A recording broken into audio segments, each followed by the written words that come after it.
Power is not about doing everything. It's about doing one thing perfectly, at the exact moment that matters most. Lelouch v. Britannia never spreads himself thin. He never fights every battle.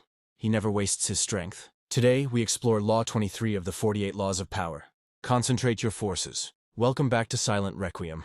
Law 23 teaches a brutal truth. If you scatter your power, you weaken it. If you focus your power, you break everything in your path. Great strategists do not attack everywhere. They strike one critical point, the heart of the enemy's power. Lelouch understands this instinctively. He doesn't want total chaos. He wants total collapse.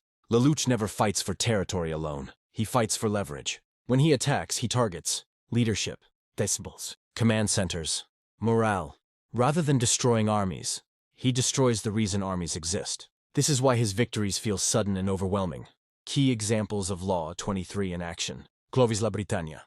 Lelouch doesn't wage a long war against Clovis. He isolates him. He corners him. He ends the threat in one decisive move. No prolonged conflict. No wasted effort. One strike, total result. The Battle of Narita. Instead of fighting Britannia head-on, Lelouch collapses the terrain itself. He uses one focused tactic to erase an entire military advantage. This isn't brute force. It's concentrated intelligence. Schnizel's defeat. Lelouch doesn't attack Schnizel's army first. He attacks Schnizel's confidence, his prediction models, his belief that he's always right. Once Schnizel's mind collapses, the rest follows automatically. That's Law 23 perfected. Lelouch knows something most leaders don't. The longer a war lasts, the more chances you give your enemy to adapt.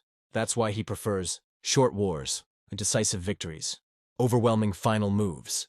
He doesn't aim to win slowly. He aims to win irreversibly. Zero Requiem is the ultimate act of concentration. Lelouch gathers the world's hatred, the world's fear, the world's attention, and focuses it all onto one target, himself.